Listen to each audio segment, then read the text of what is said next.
addunyaa tanarra wanni rakkate yoo jiraate Oromoo keessatti maqaa Oromoo jedhuu fi alaabaa Oromootiin rakkate. Alaabaa Oromoo faajjii aba'oo jechuudha. Isii fi maqaa Oromoo jedhu kanaatu rakkate jechuudha. Maaliif hullachuu naggada warra ta'eefiitu jira. Namni lama yoo lolees achi fiigee alaabaa tana maxxanfata.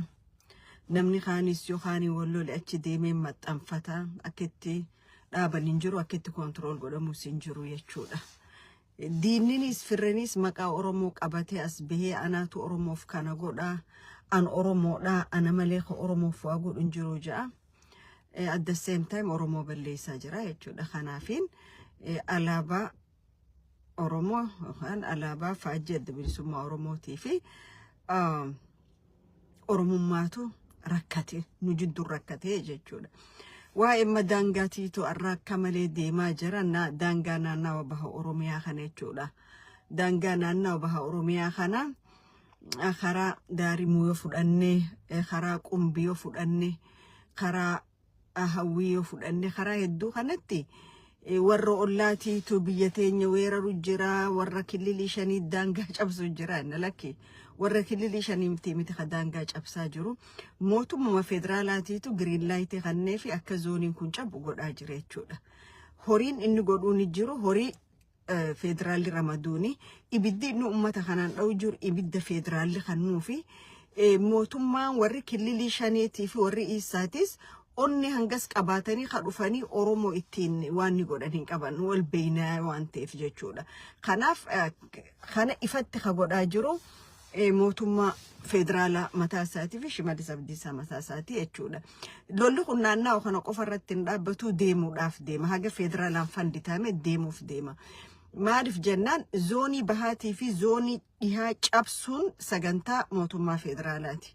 Bakki hoggaa hedduu naashinaalistoonni irraa ka'anii gaafii gaafatan yookaan naashinaalistoonni na dura dhaabbatan zoonii lamaan kana. Zoonii lamaan kun cabuu qaban sagantaa isaaniiti jechuudha.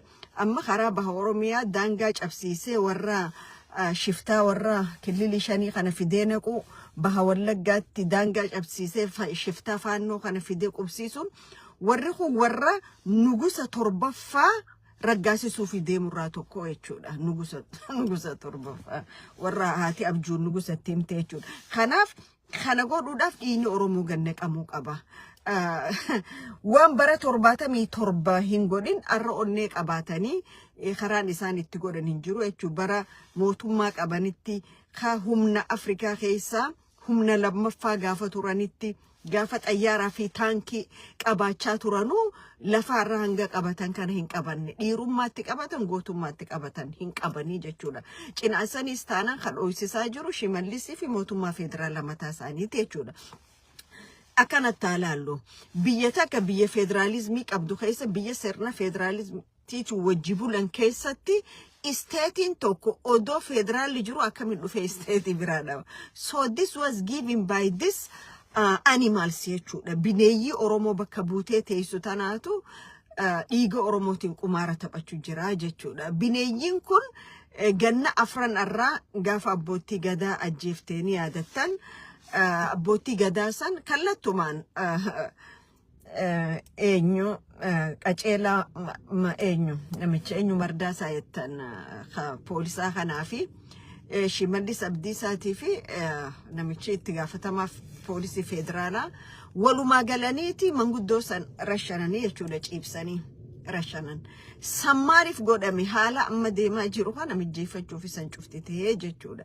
So wanni Soomaaliin godhu jirtu kun Soomaaliin warri Ogaadeeniif warri Isaa wanni godhu jiran kun waan humna Oromoo irra qabaatanii gootummaan irra qabaataniiti miti. Green light waan kan namteef godhaa jiranii jechuudha. Amma Oromoon generaalota meeqaa jira? Generaalli biyya tokko eegu, daangaa tokko eegu meeqaatu jira? Generaalota hedduudha miti. Generaalonni Oromoo kun cufti isaanii korraapshinoota, hattoota jechuudha. Warra maallaqa ummataatiin borcii baasee taa'u jechuudha. Baktiin yoo jiraate generaalota Oromooti jechuudha. Baktii caalu isaanii jechuudha. Warra saamichaan miliyooneera ta'e jechuudha. Warra maqaadhaaf biyya tiisan ummata tiisan ja'an ka gaafa dhiini Oromoodhaa akkana gannaqamu ta'anii dhiiga Oromoo san kaashii jijjiirratanii jechuudha.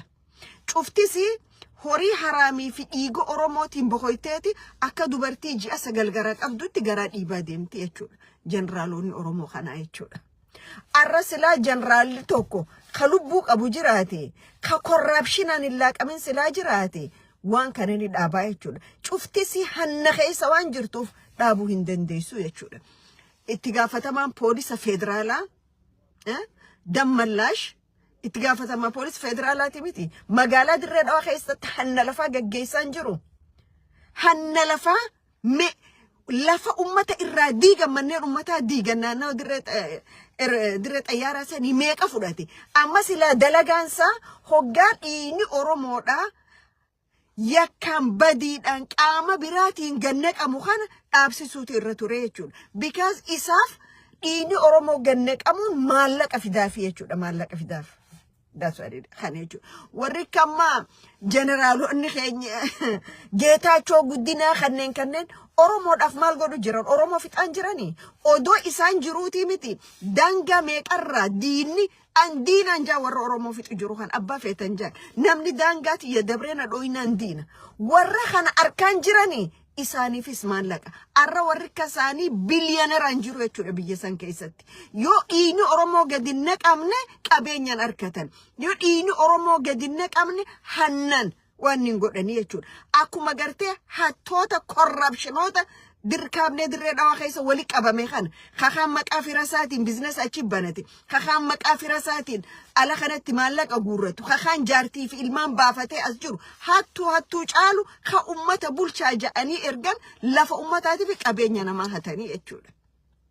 Okay, ummata jara lammiirraa dhalatanii fadoodduu hin qabne. Bar seera haqa hojjechuun lammiirraa dhalatte qofaa miti nama si keessa jiru cufaafilleedha feerii eeydaa jechuudha. Okay, ummata yoo dhiini Oromoo gadi naqamne biizinesan harkanne jechuudha. Warri Dirree Dhawaa bulchan dhiiga muciyyoo ta'in ta'u ulfa garaa qabduu niiti miti kan naggadaa turan kan maallaqa meeqatti fudhatan. Okay, silaa dhiiga san itti naggadachuu baatanii kaashii jijjiirrachuu baatanii namni si ajjeesan seeraaf dhiyaatan turre. Seeraaf dhiyaachuun irraan turre. Ijoollee jajjabduu Dirree Dhawaa mana hidhaa keessatti abbaa fi ilmaanii ganna 25 itti faradamee jiru kan maallaqa fudhataniitii miti kan hiisiftan jajjabaa Oromoo cufa. Hattoonni Dirree Dhawaa keessa wali qabame kun jechuudha.